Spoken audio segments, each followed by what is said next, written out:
Un des deux m'a sauté dessus, m'a jeté par terre, il m'a maintenu fortement, il m'a fracturé le sternum. J'ai vu quelqu'un se faire planter devant chez moi, j'ai vu que la police a mis 40 minutes à réagir. Pierre Humic, il est membre d'Europe Écologie Les Verts. Europe Écologie Les Verts, il propose de légaliser le cannabis. On reprendra cette ville. Et on va la reprendre. Au-delà de partir de Bordeaux, je compte partir de la France, parce qu'en fait c'est partout pareil. On ne peut pas faire les héros. J'ai donné un billet que j'avais dans mon portefeuille et je suis parti. On a encore aujourd'hui une perte du chiffre d'affaires qui est de l'ordre de moins de moitié, de moins 50%, minimum. Toutes les personnes qui sont venues m'agresser, elles s'appelaient pas Jean-Édouard et elles n'étaient pas blanches. Hein. Continuez. Prochaine fois, au lieu d'un marteau, peut-être qu'il faudra prendre une tronçonneuse, je ne sais pas.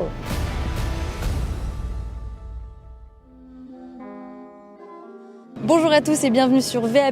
N'hésitez surtout pas à vous abonner, à aimer et commenter nos vidéos si vous aimez ce qu'on fait. C'est super important pour notre référencement. On est à Bordeaux pour un reportage sur l'insécurité, comme on l'avait fait également pour Nantes, que vous pouvez retrouver dans nos vidéos. Le principe est le même aujourd'hui à Bordeaux, parce que Bordeaux est aussi gangréné par la délinquance et les sujets d'insécurité, que ce soit la drogue, l'immigration ou même parfois des sujets plus politiques. Les riverains n'en peuvent plus, la mairie ne sait pas quoi faire, elle est aussi mêlée à des histoires de justice qui se règlent à un niveau national, et on va voir ça maintenant. Bordeaux. Cette cité au cœur du sud-ouest, réputée internationalement pour son savoir-faire viticole, a connu un essor considérable. Elle devient, au fil du temps, une ville très prisée pour le tourisme et un véritable carrefour économique, notamment grâce à son port. Dans les années 70, la population de l'agglomération passe de 430 000 à 600 000 habitants. De nouveaux arrivants se sont installés, venus d'Espagne, du Portugal ou de l'ancienne Algérie française devenue indépendante en 1962. En 1990, le TGV fait son entrée en gare Saint-Jean. La ligne Paris-Bordeaux devient alors très prisée. Les Parisiens, avides de quitter leur appartement pour descendre dans le sud, arrivent nombreux à Bordeaux. Tous ces facteurs, le développement industriel et culturel et le changement de population, ont fait de Bordeaux une ville très riche et bourgeoise, avec un fort dynamisme économique. Le nombre d'étudiants, par exemple, augmente considérablement. De 6 300 juste après la guerre à environ 20 000 en 1965, ils sont désormais 105 000. On a plus des difficultés de tranquillité publique, comme les grandes villes. Mais Bordeaux avait cette réputation d'être une ville apaisée, où il faisait bon vivre ensemble. On a vu les choses décliner, aujourd'hui elles se sont dégradées. En 2 ans, on voit que politiquement, il n'y a pas d'impulsion de la municipalité pour endiguer, ce qui est un fléau. On a des zones de crack maintenant, c'est une découverte pour les Bordelaises et les Bordelais, des zones de deal. Bon. Et tout ça se dégrade très rapidement, sans réaction de la municipalité. Ces problèmes, multipliés par l'augmentation de la population, plus citadine d'une part, mais aussi étrangère d'une autre, a rapidement débordé la ville et engendré de nombreux problèmes.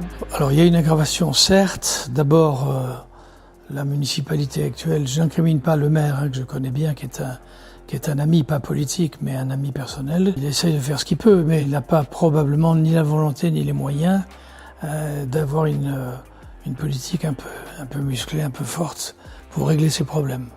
C'est dommage. Parmi ces problèmes, la drogue. Répandue et visible jusque dans le centre-ville de Bordeaux, la drogue provoque une vraie insécurité. Les commerçants s'en plaignent, les riverains ne sortent plus dans certains quartiers sous peine d'être agressés, et les forces de l'ordre sont impuissantes. Les consommateurs de crack ou d'héroïne errent dans la ville de Bordeaux, de jour comme de nuit, marchandent et se piquent aux yeux de tous. Souvent, cette drogue les rend violents. C'est ce qu'expliquent ces commerçants qui vivent au cœur d'un quartier gangréné par la drogue. Moi je les comprends, ils se baladent, ils ne savent pas où dormir, ils voient une rampe à l'abri, après ils viennent pas que dormir, et puis 2, 3, 4, et puis ça deal en plus. Ça deal, ça se pique, et puis ça se tape après. Entre eux, ils se traitent de voleurs, mais tous les jours, à une époque, c'était impressionnant, quoi. Ils se tapaient entre eux, parce que l'un avait volé l'autre, enfin, moi j'en ai vu, ils se font... Déjà à Bordeaux, moi je trouve plein de gens disent, après le cours Victor Hugo, là, à la limite, là, c'est pas bien fréquenté. Maintenant, ça fait quelque temps que cette rue est moins confrontée à ce problème. Parce que certains restaurateurs ont un peu fait la guerre eux-mêmes pour les déplacer. En fait, ce qui s'est passé, c'est que globalement, nous, on exploite le local depuis août 2019. À cette époque-là, il y avait un monsieur qui habitait dans la rue qui s'appelait Neneuil, qui gérait la bibliothèque solidaire à l'époque, qui était une petite bibliothèque où les gens se prêtaient des livres et tout. C'était très sympathique, il buvait un petit peu, mais il était très gentil, on lui offrait le café, il venait se doucher et tout ici. Et malheureusement, ce monsieur est décédé, donc la mairie de Bordeaux a décidé d'enlever la bibliothèque solidaire pour des raisons de sûreté, puisqu'en fait, il commençait à devenir un point de deal de crack. Évidemment, voilà, classique.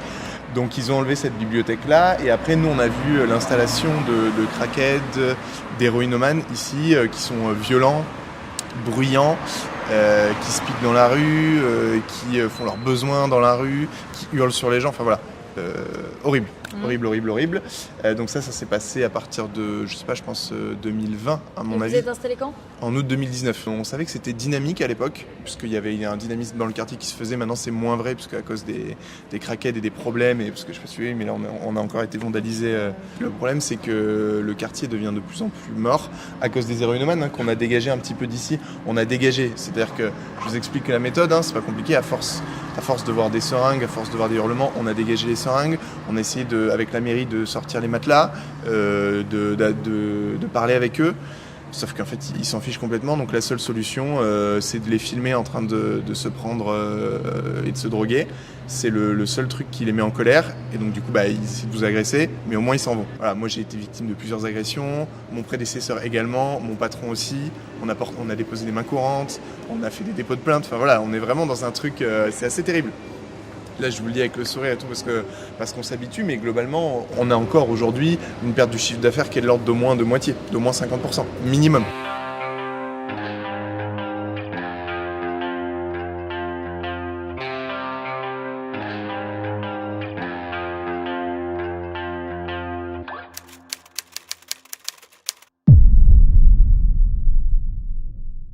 Les rues et les bâtiments sujets au trafic de drogue sont clairement identifiés par les Bordelais. Les commerçants que nous venons de voir sont situés de part et d'autre du parking Victor Hugo, là où se situe le Palais des Sports, dans le désormais tragique quartier Saint-Paul. À une certaine heure, chacun évite de s'y promener. À 2 pas d'ici, l'emblématique rue Sainte-Catherine, qui va de la place de la Victoire à l'Opéra, où à partir de 17h, les dealers remplacent les promeneurs venus faire leur shopping dans les nombreuses enseignes de cette rue commerçante. Je suis né ici, donc j'ai vu comment ça évoluait sur pas mal de plans. J'ai notamment habité dans un quartier à Bordeaux qui s'appelle la Victoire. Alors j'habitais dans la rue Sainte-Catherine et j'ai vu énormément de choses qui sont quand même plutôt déroutantes. J'ai vu des gens se faire planter devant chez moi, j'ai vu que personne ne réagissait, j'ai vu des gens faire du pickpocket en fait, en réalité à 10 mètres de chez moi. Le nombre de fois où ils ont essayé de me voler mon téléphone en faisant genre qu'ils faisaient des passes de foot, ce genre de choses. Je me suis également fait casser le nez. Un peu plus loin d'ici, pour avoir eu l'audace de dire vive la France après que tout le monde ait chanté la Marseillaise pour la réouverture des bars post-Covid, par un Maghrébin en l'occurrence qui me disait que la France était un pays de merde et que je ne devais pas dire vive la France. J'ai déménagé à cause de ça. Bon, aujourd'hui je paye mon loyer 200 € plus cher en l'occurrence parce que je me sens plus en sécurité là où j'habite que là où j'habitais. Encore à quelques pas de la place de la Victoire, se trouve le marché des Capucins, lieu privilégié des dealers et des agresseurs. Alors déjà plutôt globalement on va dire quand on se balade dans la rue ou quand on sort de chez soi, que ça soit en termes de ressenti. Enfin, par exemple, moi quand je sors de chez moi, les 2-3 rues aux alentours par exemple, j'entends quasiment pas parler français. Ça fait bizarre toujours quand on se promène. Pareil, tous les 2-3 coins de rue, quelqu'un qui demande une cigarette, qu'on refuse, on se fait insulter. Proposition toujours d'herbe, de drogue, de trucs comme ça. Moi j'ai eu une expérience, alors une en particulier que j'ai retenue. J'habitais donc quasiment vraiment à côté du marché des Capucins. Je me souviens c'était un samedi, le premier samedi des week-ends des Gilets jaunes, et j'avais exceptionnellement un devoir ce matin-là avec la fac. Et en rentrant chez moi en fait, quasiment juste devant ma porte, je vois un gars avec une casquette, lunettes de soleil, une bière canette en main, et j'étais au téléphone avec un ami à ce moment-là. Et quand je m'approche de lui, il me demande si il peut utiliser mon téléphone. Il y a un cousin à lui dans la manif des Gilets jaunes, tout ça, s'il peut utiliser mon téléphone. Alors moi j'étais en conversation et puis je devais prendre un train après. Je lui dis que non, c'est pas possible, et il commence vraiment à s'interposer, à m'empêcher de passer, en insistant sur le fait de vouloir prendre mon téléphone. Donc bien sûr je refuse. Et au bout d'un moment, il commence à menacer de planter, d'avoir un couteau, tout ça. Alors moi à ce moment-là, je range le téléphone et je vois le mec mettre la main à sa poche, tout ça. Et je ne me rappelle plus exactement comment, mais j'ai réussi à le pousser ou en tout cas à m'en défaire. J'habitais vraiment à côté par chance, je suis rentré chez moi. Et en fait, le mec faisait pareil avec tous les gens qui passaient. Et donc j'ai appelé la police, le commissariat qui se trouvait juste à côté à l'époque. Et bon, il est parti avant. La très grande et majestueuse place de la Bourse est elle aussi peu épargnée. Dans les rues adjacentes, les agresseurs poursuivent leurs méfaits impunément. Alors moi, il m'est arrivé en novembre l'année dernière, donc j'étais entre la rue Saint-Rémy et Piliers des Tutelles. Ma trottinette était garée et je suis sorti d'un bar, je rentrais à la maison, quoi. Mes amis sont partis eux à pied, moi je suis allé récupérer ma trottinette et j'ai vu 3 gars qui étaient autour de la trottinette à essayer de la voler. Et ils sont arrivés de là. Après ils sont remontés, ils étaient 3, il y en a un qui est arrivé ici, moi j'étais là. Et je me suis dit, qu'est-ce qu'il veut là? Parce qu'il n'y a aucune logique de se mettre là. Et je l'ai reconnu, donc je l'ai filmé. Ah oui. Et là, il y en a un qui a gueulé, ouais, ce qui se fait, c'est enculé de blanc. Et puis après, c'est parti en bagarre. Les 3 sont tombés sur moi, je suis allé un petit peu plus loin là. Les gens qui étaient dans la rue m'ont attrapé, pensant que c'était moi qui les agressais, en me disant, mais qu'est-ce que vous leur avez fait? Qu'est-ce que vous leur avez fait? Parce qu'ils me tapaient dessus, quoi. Donc j'avais beau leur dire, mais rien, lâchez-moi. Il y en a un qui m'a tapé sur la tête pendant que j'avais plusieurs personnes qui m'attrapaient parce qu'ils pensaient que c'était moi. Au bout d'un moment, j'ai réussi à en avoir un, enfin juste une baffe à un, et pour le repousser en fait. Et là, ils ont sorti le marteau. Donc ils m'ont tapé sur la tête avec le marteau. En fait, j'étais ouvert sur toute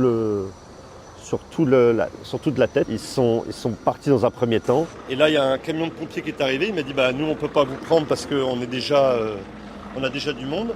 J'ai appelé la police, mais il n'y avait pas de police municipale. Ça n'existe pas ici. En tout cas, je ne les vois pas. Et après, je suis remonté et ils avaient pris ma trottinette. Mais j'ai envie de vous dire, continuez, les gars. Continuez à péter des crânes pour une trottinette, pour un portable. Allez-y.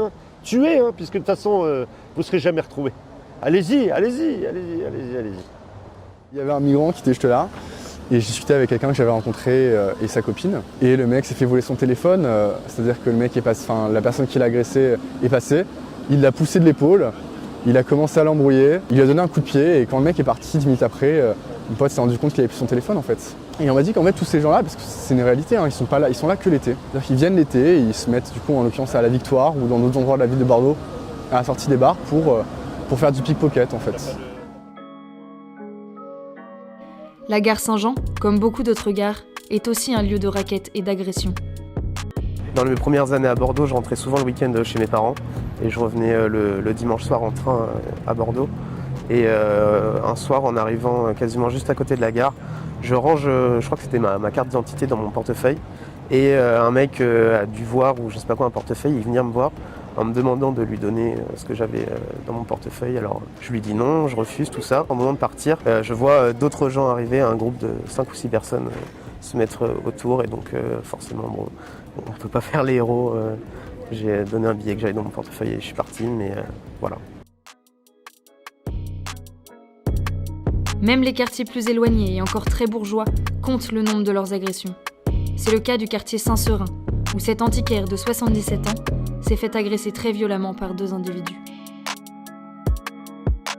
Depuis 22 ans, je tiens cette petite boutique 6 rue de Codéran à Bordeaux, qui est considérée comme étant le centre-ville plutôt bourgeois de la ville. Ils sont arrivés, ces 2 garçons, ces 2 hommes, un samedi après-midi vers 18h. Ils échangeaient tous les 2 dans une langue qui n'était pas le français. Je pense que c'était des gars des pays de l'Est. Maintenant, je sais que c'était des Géorgiens parce qu'il y a eu une enquête quand même. Et on a fini par, soi-disant, les retrouver. Enfin, bon. Donc ces deux gars, ils sont arrivés, ils sont restés longtemps, presque 1 heure à tourner, virer, parce que tant que j'étais dans la boutique et visible depuis la rue, je l'ai réalisé après, ils n'osaient pas me sauter dessus. Et puis lorsque j'ai voulu leur écrire un renseignement sur le papier, que je me suis retirée un peu dans le bureau, là j'étais beaucoup moins visible de la rue, et là un des deux m'a sauté dessus, m'a jeté par terre, et m'a maintenu au sol avec son genou. Il m'a maintenu fortement, il m'a fracturé le sternum. Et puis aussi les os du pouce, enfin bon. Je me suis débattue, mais pas trop longtemps, parce qu'il était quand même nettement plus fort que moi. Et pour m'empêcher de crier, il avait mis sa main sur ma bouche en m'empêchant beaucoup de respirer comme il fallait que je le fasse. Comme tout le monde. Et donc, ça a été rapide finalement. Et maintenant, quand je ferme les yeux, quelquefois et même souvent, ça commence à passer un peu. Je le vois me sauter dessus, c'est horrible. Vous pensiez être en sécurité dans un quartier comme ça? Je pensais être en sécurité et très franchement, jusqu'à ce qu'il m'arrive ce qui m'est arrivé. Alors que j'ouvrais tard, j'ouvre qu'en fin d'après-midi. Et tout le monde me disait d'ailleurs, mais vous n'avez pas peur? Je disais non, il ne m'était jamais rien arrivé de... Pourtant, il y avait pas loin un centre un peu de rééducation, surtout pour les jeunes alcooliques. Il y en avait certains qui venaient et qui cherchaient un peu leur centre de gravité. Mais bon, je leur disais souvent, bon, on va s'asseoir par terre, sur une chaise, on va discuter. Tout. Et après, ils passaient, ils me faisaient des grands bonjours.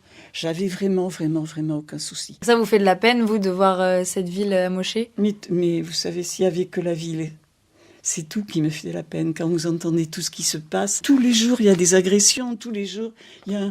Vous imaginez, moi, je m'occupais des jeunes, maintenant, Ah, tu m'as mal regardé, tu m'as pas donné ta cigarette, t'as pris ma copine, poum, un coup de couteau et hop, terminé. Le tramway, lui aussi, est un lieu d'agression. Les victimes y sont prises en embuscade, et ce, aux yeux de tous. À de nombreuses reprises, dans Bordeaux, ce qui ne m'était jamais arrivé avant, je me suis fait agresser par des hommes qui voulaient soit mon numéro, soit m'agresser sexuellement. Et récemment dans le tram, un jeudi soir, alors que c'était des soirées étudiantes, donc le tram était rempli d'étudiants, je me suis fait agresser par un homme qui est venu me bousculer et me frapper. Ça a duré bien 5 minutes et personne n'a réagi. Il a volontairement posé ses mains sur ma poitrine et m'a regardé en souriant. Et quand il est reparti, il a dit au revoir à tout le monde avec un grand sourire aux lèvres. Les gens, ils ont vu, ils n'ont rien dit, forcément. Ça ne servait à rien de porter plainte, ça a duré 5 minutes. Dans un chaos total, il avait une sono avec de la musique à fond. La police avait déjà pas se déplacer pour des tapages nocturnes, alors quelle idée de venir se déplacer pour quelqu'un qui se fait agresser dans le tram, qui n'aurait même pas reconnu son agresseur ou quelque chose comme ça. Dans le tram, il y a des gens qui s'assoient à côté de nous, qui se comportent n'importe comment, qui fument, qui boivent et qui ont des regards assez lubriques. C'est obligé. Tous mes amis peuvent attester que il y a des gens qui sont vraiment chelous dans cette ville. C'est un zoo. Cette ville, c'est totalement un zoo. Les gens, ils sont pas éduqués, pas civilisés. Je pense que même aller dans un zoo et payer pour voir des animaux, ce sera plus civilisé, toujours plus altruiste que de voir des gens qui crachent par terre, qui te bousculent et qui t'insultent pour la moindre occasion. Donc changement de population, changement de civilisation. Toutes les personnes qui sont venues m'agresser, elles s'appelaient pas Jean-Édouard et elles n'étaient pas blanches. Désolée de faire des amalgames. Ouais, je suis chez moi et je dois quitter mon propre pays parce qu'il y a des gens qu'on accueille qui s'en foutent et qui ne respectent même pas le code civil ou même la bienséance et le respect des gens. Donc ça m'énerve, moi, de devoir quitter mon pays simplement parce qu'il y a des gens qu'on accueille pour la charité, une fausse charité, parce qu'eux ne nous remercient même pas pour ce qu'on fait pour eux. Évidemment que j'ai envie d'aider ces gens, mais si ces gens par derrière ils m'insultent et m'agressent, ça ne sert à rien.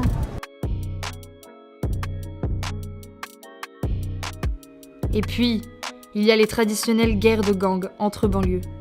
À Bordeaux, le quartier des Aubiers affronte celui du Grand Parc. Après, nous avons d'autres problèmes sur Bordeaux, c'est qu'il y a 2 quartiers, on va dire chauds, c'est-à-dire les Aubiers et le Grand Parc, où entre eux, ils se font la guerre parce qu'il y a un grand trafic de drogue par là-bas.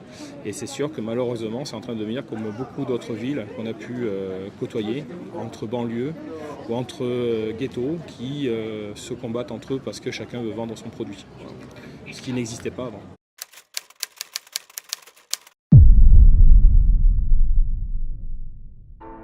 Face à cette situation critique, 2 visions s'affrontent. L'accompagnement social ou médical dans le cas de la drogue, ou le respect de l'ordre. Les Bordelais veulent de l'ordre, la mairie prône la tolérance. les Bordelais veulent éloigner la drogue de leurs espaces de vie, la mairie réfléchit à des salles de shoot et installe en plein cœur de ville des centres associatifs qui fournissent du matériel de soins pour les consommateurs de drogue. Comme ici, dans le quartier Saint-Paul, où l'association La Case offre aux toxicomanes des seringues stérilisées. Il y a une association qui s'appelle La Case qui s'occupe un petit peu du suivi des marginaux. Donc rendez-vous chez le médecin, gynécologique pour les femmes et tout, et ça c'est très bien. Mais il y a un autre problème, c'est qu'en fait il leur donne des kits de soins et des kits de seringues propres pour se droguer. Voilà. Si vous voulez, on est un petit peu dans le triangle des Bermudes là, parce qu'on est entre l'association qui donne les kits de seringues, le Carrefour Market qui leur permet de faire la manche et le parking qui leur permet de s'abriter. Ouais. Donc voilà, nous on est au milieu de ça et on compose avec ce qu'on a. Pierre Humic, il est membre d'Europe Écologie Les Verts. Europe Écologie Les Verts, il propose de légaliser le cannabis. C'est pas des gens qui vont vers des mesures de sûreté, d'autorité. Ça fait partie de leur construction politique. C'est bien évidemment pas la mienne. La ville de Bordeaux, n'ayant pas les moyens d'accueillir un trop grand nombre de personnes et de mettre en place un service public efficace, se voit incapable d'endiguer cette spirale infernale de la drogue. Mais le sentiment d'injustice des riverains s'explique surtout par le fait que les fauteurs de troubles sont connus des services de police et sont généralement ce que l'on appelle des mineurs isolés ou mineurs non accompagnés, pour lesquels la justice ne peut ou ne fait rien. Et de nouveau, la mairie ne sait comment gérer.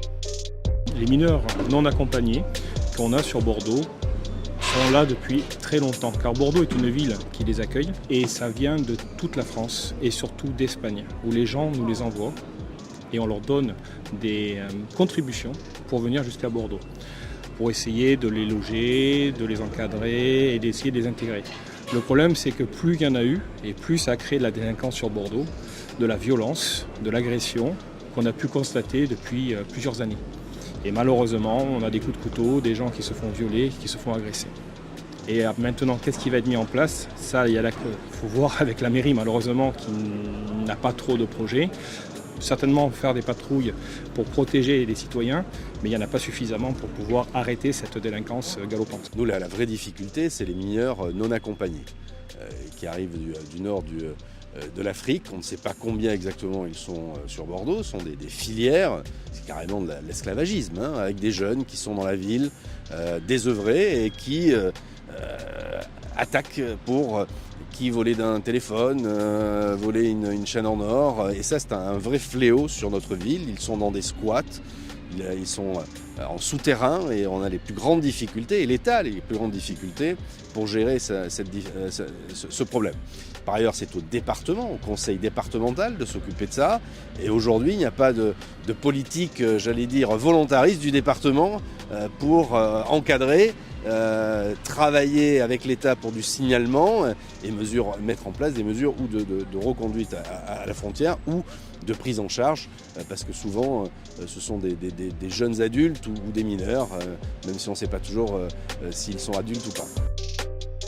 Quand certains demandent plus de protection policière, de la vidéosurveillance et une justice efficace, la mairie est réticente et la justice nationale est ce qu'elle est, trop légère. Les victimes finissent alors souvent par recroiser leurs agresseurs. Un commissaire de police nous confiait qu'à Paris, il y a 10 ans, il enregistrait 100 à 200 plaintes par semaine.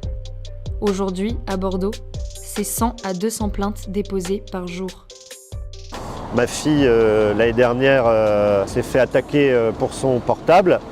Elle les a reconnus le lendemain dans le tramway. Parce que Bordeaux c'est grand, mais en même temps c'est pas si grand que ça. Elle est allée à la police pour savoir qui c'était. Elle les a reconnus, malgré plusieurs nombreux cahiers, elle les a reconnus. Et on a reçu 3 mois après un sans suite. Sachant qu'ils ont été ils ont déjà eu 14 méfaits à leur égard, quoi. C'était un petit peu dur à entendre, mais bon, c'est comme ça. La première chose à faire, c'est, me semble-t-il, que la justice applique les lois, ce qui n'est pas le cas, ou insuffisamment, et d'autre part, que l'on, encore une fois, mette le paquet pour l'assimilation, je pèse mes mots, des populations étrangères qui souhaitent venir à Bordeaux, et puis renvoyer les autres chez eux. Il n'y a pas d'autre solution, mais c'est national, c'est pas bordelais. Car en plus de cette métamorphose physique des rues devenues impraticables la nuit, des quartiers à éviter, de la population qui change, la ville de Bordeaux a viré politiquement. En 2020, quand Pierre Urmic récupère la mairie bordelaise, c'est la première fois depuis 1947 que la mairie passe à gauche. Il n'y a pas photo entre ce qu'a fait Chaban, ce qu'a fait Juppé et ce que font les écologistes. Les gens le savent. Il y a eu une parenthèse malheureuse, une élection malheureuse, qu'on a loupé, nous. Pour reprendre la mairie, il faut quoi? Il faut quelqu'un, ou une jeune femme ou un homme qui soit connu, qui soit inattaquable en termes de probité. Pour moi, c'est vital. Qui ne soit pas un politicard payé par la politique et qui ne vive que de ses mandats. Et voilà. Et là, quand vous aurez trouvé cette équipe-là, c'est pas toute l'équipe évidemment, mais les principaux leaders, on reprendra cette ville. Et on va la reprendre. De quoi laisser aux Antifas un grand terrain de jeu dont Pierre Le Camus a fait les frais, en subissant une agression violente alors qu'il était en ville avec son frère. On était dans un bar à Bordeaux, dans un quartier vers le centre-ville, et on a été, c'est un groupe d'une trentaine, entre 30 et 40 antifascistes, c'est comme ça qu'ils s'appellent, qui nous sont littéralement tombés dessus. Et ça a été complètement gratuit, inattendu, très rapide. C'était ciblé, on sentait qu'il y avait vraiment une logique politique derrière, que c'était ciblé individuellement déjà. Finalement, c'est caractéristique en fait un peu de cette insécurité, mais là c'est totalement différent parce que c'est une attaque politique, donc c'est directement ces positions qu'on défend en fait quand on dénonce l'insécurité. Et surtout qu'on s'attaque aux causes, majoritairement l'immigration massive en l'occurrence. Certaines personnes qui sont des militants politiques aussi n'apprécient pas ce discours et rajoutent en fait à travers ces agressions au climat d'insécurité. Quand ils sont partis, ils ont crié Bordeaux, Bordeaux Antifa. Enfin, c'était vraiment aussi l'idée que Bordeaux devait être une ville dans laquelle l'extrême droite, qu'ils appellent l'extrême droite, n'avait pas sa place et donc ils devaient faire régner la terreur en fait à travers ce genre d'agression pour éviter que les idées qui sont les nôtres soient diffusées et aient une visibilité à Bordeaux en tout cas. Finalement, à Bordeaux, on oscille entre ceux qui veulent quitter la ville absolument dès qu'ils le pourront, voire quitter le pays, et ceux qui ont encore un espoir pour leur ville et qui pensent que voilà, peut-être que c'est politique et que ça pourra se régler comme ça. Donc les solutions existent, elles peuvent être mises en place. Premier sujet, comme on l'a dit, c'est les effectifs de police. Première solution, premier moyen assez évident à mettre en place. Mais il y a plein d'autres sujets à régler. Il y a évidemment la question de la drogue qui est un éternel recommencement. En tout cas, pour l'instant, Bordeaux et les Bordelais surtout espèrent que leur ville, qui est très belle architecturalement parlant et qui est un foyer aussi pour l'emploi, va pouvoir prospérer comme elle le doit et comme elle le mérite. Et ça dépendra effectivement des pouvoirs publics et de chacun d'entre eux.